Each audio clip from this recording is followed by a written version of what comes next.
Welcome to another episode, Sports Talk, and welcome to Week 7 of 2024 college football season. And boy, do we have a lot to dive into. We got to go with the hectic the hectic weekend of Week 6, as will be known as Upset Saturday, and look forward to Week 7, where there's a nice chunk of games to try to dwindle down to 10. It is a huge aspect to look at these games to try to figure out exactly, what's going to be, on par. But let's go ahead and look back at last week and try to hurry and get this done quick. I did extremely well with my 10 picks, and I'm going 7-3. There were definitely some interesting showdowns that happened last week, especially a few upsets. You could probably go last Friday when Syracuse went to Las Vegas to take on UNLV. And UNLV was looking pretty good. They were bouncing back from the problem with the Scola and sitting out and all that stuff. Ain't throttled Fresno State. Ended up having issues. Was actually in a offensive showing with Syracuse, battling back and forth. They had to go into overtime, where Syracuse actually finally ended up winning. And then Nashville. Vanderbilt came out of nowhere and smacked the Tide, the number 1 ranked Alabama. This is the Vanderbilt school that has not beaten a top 5, top 10 team, and all probably since our grandparents were alive. Great-grandparents were alive. And for some of us who, that old. But pound per pound, they went with Alabama and didn't back down. And they upsetted the number 1 ranked Tide. Student Stormfield, as of course they would, took down the goalpost. That's what they do. You saw videos of them carrying a goalpost down Broadway, the police escorting them the entire way, as the city of Nashville just celebrated with this, and of course then they threw it in the river, as they always seem to do. And then you head over to Arkansas, and they were playing host number 4 Tennessee. Of course, not a lot of things there, but their defense stepped up. They held off a flurry of offense in the third quarter by the Vols. That's the only time for them to score points. And Arkansas knocked off a formerly undefeated team in Tennessee. And they stormed the field and carried off the goalpost. So he definitely has some games on that schedule that were that fans were pretty excited for, and I'll let you know that SEC is not quite top heavy anymore, which is a good thing. Now let's dive into some of my picks. I'll start off in Columbus, Ohio. Ohio State played against Iowa. I picked Ohio State. They thumped Iowa. I didn't think it would be that big of a spread, but it was. Iowa's offense disappeared, and you got the 73 points in the fourth quarter. Ohio State rolled 35-7. Then we head to College Station, where I called for the Aggies to knock off the previously undefeated Mizzou.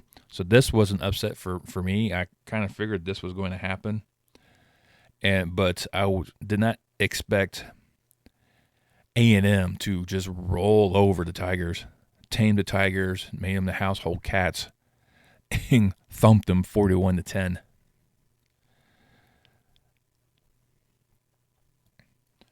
A couple other unique games. Washington beating Michigan, kind of revenge game in the national championship. Rogers is just being cool, calm, collective up there. It's funny how SEC quarterbacks leaving SEC schools, going to the West Coast, and having a whole new lease of life has really affected them. Then USC heads into Minnesota and just couldn't perform once again. Then back to my picks with Ole Miss, South Carolina. I thought Ole Miss would go in there and rebound. They did, but the second half, it pretty much the defenses just took over from there on out, and Ole Miss had to hold on and beat South Carolina 27-3. I'm going to call that a hold on, but anyways. Then we head up to Louisville, and SMU came to town. Not much love was given to the Mustangs. I was giving them a lot of love. And it's the fact that this team was not getting any admiration at all through the press. Was I think is a lack on them.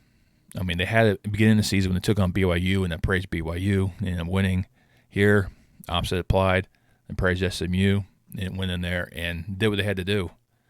I mean, they held on to win. They went back and forth that third quarter. Louisville was coming back, but then SMU just shut the door on them, 134-27. Then we head to Charlottesville with Virginia, playing host to BC, and I thought BC would continue to stretch and continue to roll. Look at that game against Western Kentucky and didn't learn from it. Apparently that was a sign of things to come, as the Cavaliers were just weathered the storm in the beginning, but the defense stepped up in that second half. They were trailing 14-6 at half. They weathered that storm in the second half and just able to edge out BC in that fourth quarter, racking up 18 points in that final frame and beating the Eagles 24-14. Into Lincoln, where Rutgers came to town, undefeated, not kind of being overlooked. Now, Nebraska's having some issues as well. Their only blemish on their record so far is a loss to the Illini. And I gave this one to Nebraska because I thought they were better suited in this type of environment. And it was a good showing back and forth, even though Nebraska was up 14-0.5, but that's the only points they had the entire game. Rutgers defense finally shut things down. Nebraska offense couldn't get anything going. Rutgers was finally able to get on the scoreboard, but that was it. Nebraska was able to hold on and beat the Scarlet Knights 14-7. They go to 5-1 on the season. Then you had the game in California between Miami and the California Bears. Now, I thought this one was a little interesting given the fact of now this is a conference game. But I figured Cal would give Miami a little scare. I didn't realize it would be as big of a scare as it was, as Miami had to score 21 points in that final frame to come from behind and beat California 39-38. Cam Ward led the way with over 430 yards in the air, 2 touchdowns. And it was just a showing themselves being cool, calm, and collective to get to the point where, you know, they were able to withstand anything Cal was doing. And Cal is definitely a team you have to watch out for. They have proved themselves quite effective so far this season. They just kind of fell short there.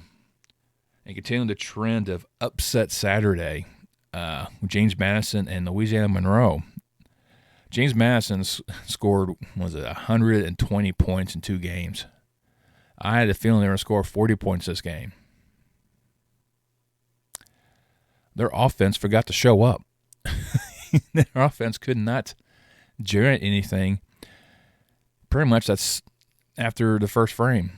I mean, they had a field goal in the second quarter, but beyond that, UL-Monroe showed up and played defense and stifled the Dukes. I was praising James Maidson. I figured this was the team under the radar that could get into the playoffs as the Group of 5 representative, taken away from possible Boise State or UNLV from the Mountain West. But once again, it's proven that you can't expect teams to win all the time. And James Maidson also fell to the upset bug, getting beat by UL-Monroe 21-19. Then we head to Atlanta with Georgia Tech playing host to Duke. This is where I also picked Georgia Tech to knock off undefeated Duke, another team also being overlooked in the polls. While Duke was battling pretty hard, I mean, it was a 14-10 lead heading to that final frame. But that's when Georgia Tech's defense stepped up. This is where Georgia Tech's offense finally kicked it in gear and then beaten Duke 24-14 to get back on the winning side in the ACC play, and really changing the aspect of everything. And then we head out to Tucson, where the Wildcats are playing host to Red Raiders, and Arizona is a Jekyll and Hyde team. You don't know which version of the Wildcats you're going to get. You know, don't know if you're going to get the Desert Swarm defense or just Desert Breeze, if just nothing but hot air. And that's what you got. You got more of the hot air, as they couldn't really stop Tech. It was an 18-3 lead at half. Arizona did come back that third quarter, put up 13 points, get them to a 2-point advantage. But that final frame, they just couldn't overcome anything. Tech was able to hold on, beat Arizona 28-22, giving me my third loss of that week. As you notice, I hit a lot of different games during that span to include the 10 that I picked. And it is amazing how many teams are highly favored last week end up getting the big L overall. And it just shows that any team can show up and play. Just one bad play could just lead a domino effect leading into the week. Now, looking in the week 7, there are a plethora of games. I think I have something like 14, 15 games I was looking at. I think Tennessee and Alabama will have their revenge games this week, so I feel sorry for Florida and South Carolina, respectively. They're going to get pummeled. I think there's no question about that one. It's not going to look good for those squads. But once again, we'll just worry about Saturday matchups, and we got definitely some doozies going on there. So let's kick things off in Iowa City with the Hawkeyes taking on Washington. Washington's developing nice, quietly developing into a good quality program for the Big Ten. They're 2-1 Big Ten play, 4-2 overall. Will Rogers has really stepped up to the role quite nicely. Over 1,600 yards passing, 12 touchdowns with only one pick. Iowa's offense stumbled against Ohio State, so I do expect them to bounce back a bit. I do expect Johnson to probably get more of the carries because he is a big focal point. Ohio State stifled him. But do I think Washington can do the same thing? That's a big question mark. Right now, Iowa is favored to win at home. I, on the other hand, am going to go with Washington. I think the way Rodgers is, the way this team's really starting to develop, they're able to take on the challenge of taking on Michigan at home and stepped up to the role. I have a feeling they can do the same thing in Iowa. Only time will tell if Rodgers' rebirth in Seattle is a good thing or not. But I have a feeling he's tapped into that Bo Nix aspect when he went to Oregon last year and did quite well. So that's how I kind of look at things, and definitely will be a fun matchup to look at. The Red River Rivalry in the SEC. That's right. This is an old classic Big 12 showdown between these two programs. Now they're both in the SEC, and it's really determined which program is going to show up. Now, when it comes to this rivalry, it always goes back and forth on the score. It's never a blowout. It's always defenses don't show up and let the offense showcase. And it's always the underdog that tends to prove to be better in this aspect. Last year fell for the hype for the Texas, and Oklahoma ended up winning. This year, Texas is favored by 14.5. And everything points towards Texas. I don't think Oklahoma has a snowball chance. However, going over trends of this game and how the underdog tends to win these matchups, I am taking the Sooners to beat the Longhorns in a track meet. I just don't think the defenses will show up too much. Even they take out Manning or Ewers. Whoever's going to be starting quarterback. It's a feat the Sooners have to deal with. That two different quarterbacks can go in there and just run amok. But I have a feeling that Sooners going to come to play. And they've always done this. And I'm going to go on a limb and go Oklahoma. Now we have to L.A., the old L.A. Memorial Coliseum, and the USC will play host to number 4 Penn State. And USC has been one of these teams that have kind of shown up, gone away, shown up, gone away. And take on a very talented Penn State, a very talented defensive team, which I think is going to give USC lots of trouble. And that's going to be a part of the issue that Penn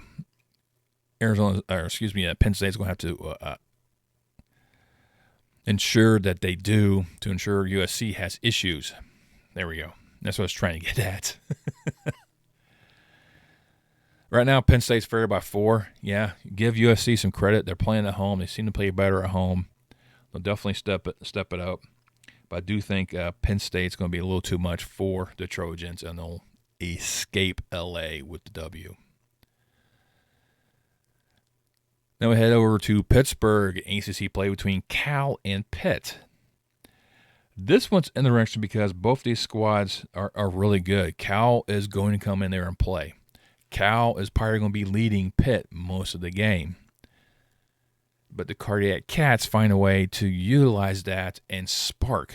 And we've seen this time and time again with them, is when they look like they're down, all of a sudden the light switch comes on and they flip the switch on them, and the defense is going lockdown, and the offense starts playing well.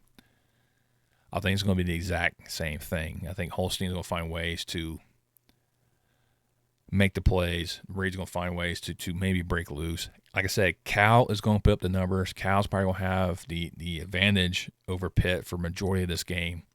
It's that fourth quarter. That's when Pitt shines the best. Pitt's favored by 3.5. I kind of like that as well. I'm also going with Pitt to win at home. Then we head back out to Charlottesville, where we got Louisville comes to town, and once again, Virginia has no love. And Louisville's looking to rebound from the letdown against SMU. And everyone is pointing towards the Lou. They're favored by 7.5 in this game. They are overlooking Virginia's capabilities, their talents. And Sog is a talented quarterback, but he was missing the mark quite a bit against the Mustangs. In the way Virginia's playing, I think they can come in there and knock them off. I am also going to take Virginia in this matchup. I think it's just too much of a spread to not go with Virginia. And I do think Virginia has the talent to knock off Louisville. Because right now, Louisville, 3-2 overall, 101 in conference play. Virginia so far is undefeated in the conference play. Now, I don't think Virginia's going to go undefeated in the conference, but I think they're being overlooked. And that's what they're going to look at that. They're looked as an underdog, and they're going to take that, and they're going to apply this to this game and give Louisville more than they can handle. Up to Provo, Utah, where the 14th ranked undefeated BYU Cougars play host to 3-2 Arizona Wildcats. And Arizona, you just don't know which version is going to show up. Anytime you take on a highly ranked team, they show up. Arizona's going to come to play. BYU is going to be having some issues with this one. This one's like an old school WAC showdown. This way back in the days, about the 70 time frame when both Arizona and Arizona State was in the WAC. Before the Pac-8 picked them up. So there's some history between these two programs. And with Arizona, it's just the quarterback play is pretty poor. If he throws a touchdown, he's going to return a favor and throw a pick.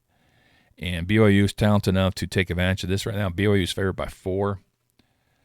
I think that's a good safe number to kind of look at because you're not sure which Arizona team's going to show up. But I think BYU is probably more talented than what people are getting credit for. But definitely going with BYU.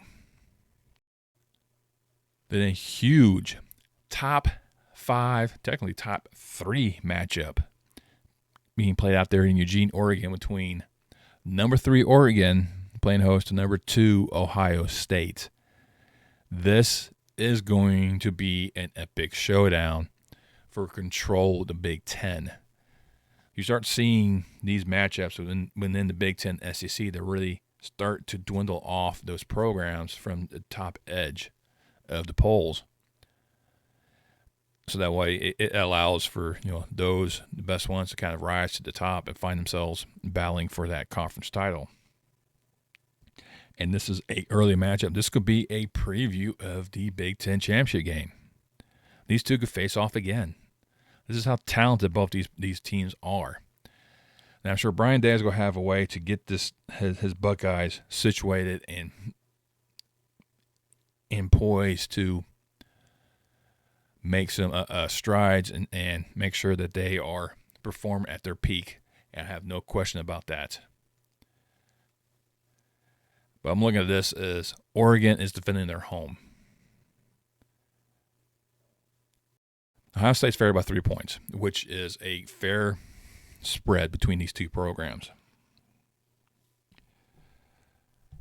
I'm taking Oregon to win at home, just because it's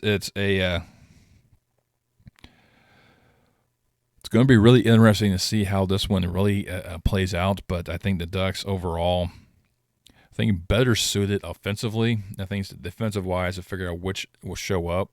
Oregon had those issues beginning of the season. I think they've cleared them up and defensively and have met expectations, sometimes exceeded them. So I have a feeling the defense will continue to make strides, to get better, to tighten it up. They will definitely be tested against Ohio State. I won't be surprised if Ohio State is leading multiple times during this game. I have a feeling this will go back and forth. But I think Oregon will find a way to win at the end to edge out the Buckeyes. We head out to Baton Rouge, where the LSU Bayou Bengals take on the Ole Miss Rebels in a huge matchup between these two rivals of the SEC. And Lane Kiffin's going to make sure that his team is still poised. Brian Kelly is going to try to make sure LSU is running, sure they're on point.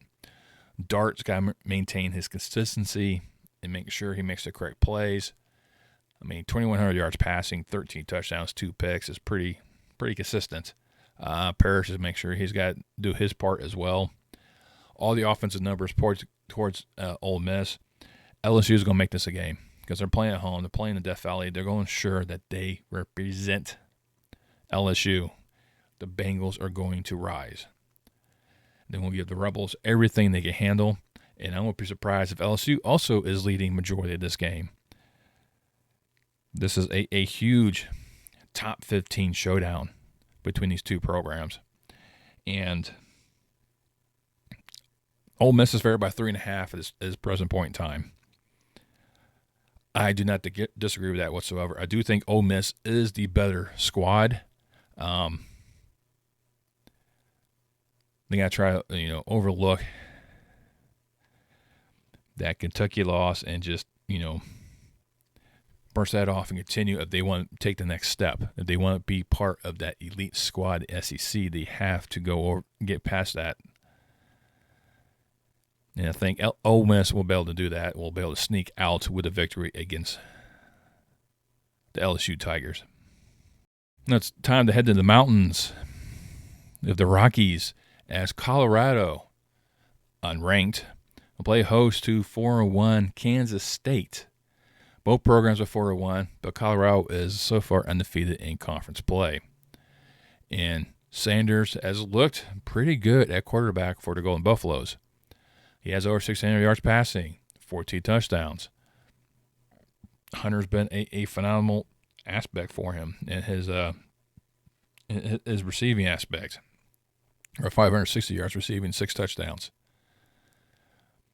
But can the Colorado defense stop Giddens, who over 600 yards? Giddens doesn't find the end zone a lot, and that's part of the problem with K-State.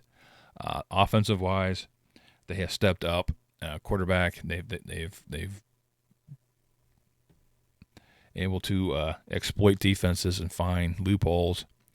When I thought K-State was down and out, they find ways to come back again, especially a couple weeks ago against Oklahoma State. This will be a good showdown between these two programs. Can Colorado maintain their perfection so far in conference play? That's definitely something we'll have to wait and see. But for me, I do think that Colorado might be overlooked a little bit. Now, they could be overhyped. But right now, K-State's favored by 3.5. I like the Buffaloes defending their home and edging out K-State with a victory. And to finish us off, let's head to the other sets of mountain ranges and Appalachians. The country roads of West Virginia as they play host to undefeated Iowa State. And this is going to be another great showdown. West Virginia has been very sneakily good, and you know the record doesn't really show it, but they've been very competitive.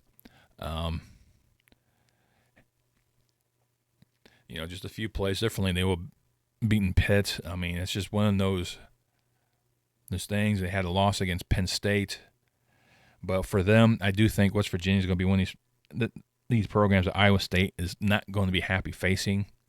Beck's will probably increase his interception numbers because he only has 3 so far this season.